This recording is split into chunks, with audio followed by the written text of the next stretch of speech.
dhibaatooyinka le'eg ayay dhallinyaradeena Soomaaliyeed ka dhaxleen aaladda TikTok. Ku soo dhawaada daawadayaal xogogaal. Intaynay u gelin muuqaalkeena, fadlan dadku cusubtay like saar, subscribe na saar, kambalelkana furo. Mahadsanid.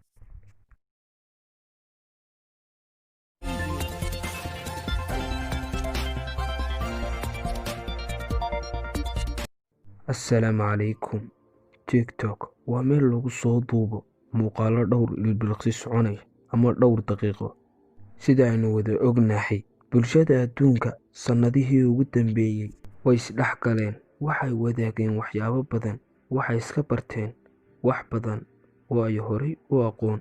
Bulshooyinka adduunka way isku saameeyaan xagga dhaqaalaha, xagga hindiyo dhaqanka, xagga siyaasadda, xagga aragtida, xagga garashada. Meel walba waxyaabaha bulshooyinka sii baraya waxaa ka mid ah applicationada ama barnaamijyada ku sii biiraya shirkadaha sannadihii ugu dambeeyay, kuwaasoo bulshooyinka hal meel isugu keenaya, istustayna waxay yihiin. Aaladahan cusub ee ku soo biiraya dunida waxay sababeen inay beddelaan aragtida, dhaqanno, fikrado iyo fahamka bulshada cid u gaar ah. Tusaale, Soomaalida waxaa laga aaminsanaa bulsho leh dhaqan suuban, dabci wanaagsan, akhlaaq suuban. Inkasta oo ay maadooyin u horumarsanayn, haddana dhaqan iyo diin ku dheereeya. Aaladahan casriga ah dartood ayay Soomaalida laga aaminay taas lidkeed. Waa iska caadi in dadka Soomaaliyeed ay ka mid yihiin bilyaniska qof ee adduunka ku nool ay cajab gelisay ama ka hela waxyaabaha cusub ee soo baxa, kaas oo la jaan qaadaya tiknoolajiyadda iyo aqoonta adduunka ku soo biiraya. Wax kasta waxay leeyihiin dhan togan iyo dhan taban. Waxaynu la jeednaa wax wanaagsan iyo wax xun. TikTok waxaad moodaa inuu faraha ka sii baxayo. Wuxuu muujiyey foolxumooyin badan oo aan ku habboonayn ummad ku dhaadata dhaqan suuban. Dad muddo dhan laga aaminsan yahay ehlu qur'aan, ehlu diin ahna muslimiin dhaqan wanaagsan. Dhaqanka Soomaaliguna uusan ogolaan karayn waxyaabaha qaar ayaa bulshada caalamka uu tusay, sida marar badan aanayu ahayn sida inoola haystay. Runtii waxyaabaha uu soo kordhiyey TikTok waxaa ka mid ah qoysaskii iyo dadkii ay guryahoodu noqdeen wax meel walba yaala.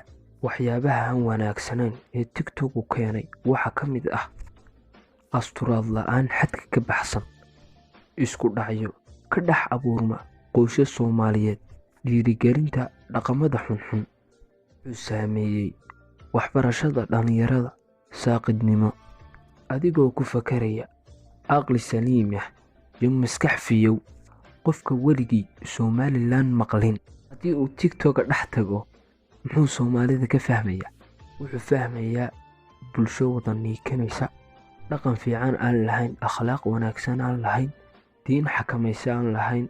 Dadka Islaamka ah ama Afrikaanka ah ama Carabta ah ee nagu hareeraysan ee Soomaalida u yaqaana dad ehlu qur'aan ah, dad diinta jecel, dad diinta ku dhaqma, dad meel walba ay tagaan gabdhoodu xijaaban yihiin, sidoo kalena raggoodu masaajidada buuxiyaan. Halista weyn ee TikTok adduunka ku leeyahay ayay dowladaha qaar uga qayliyaan.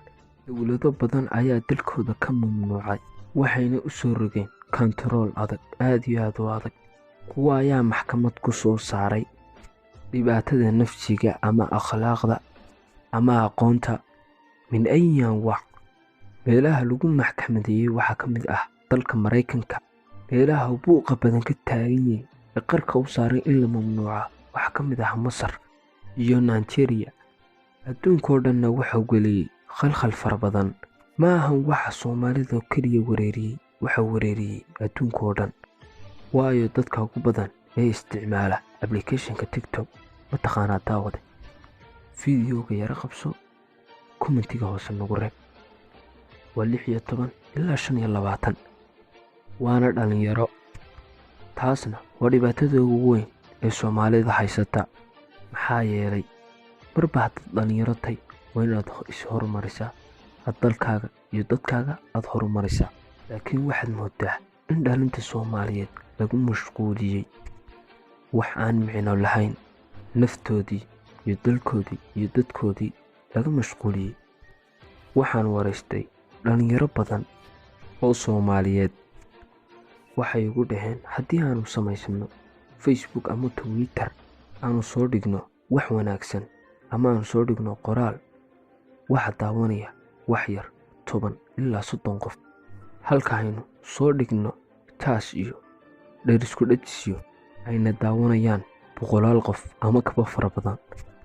taas waxayna tusinaysaa halka ay bulshadeenu ka bugto. waxayna tuseen dhaqanka aanu haysano iyo diinta aanu haysano in muuqaal kore oo aanu gudaha u daagdegsanayn ay tahay. waxayna tuseen inay bulshadeenu u baahan hadday ahaato aragtidooda. haddaba daawade, aanu diinteena iyo dhaqankeena aanu dib ugu noqon, war Ilaahay aanu ka baqno. intaas ayuu muuqaalku ku joogaa. wassalaamu calaykum.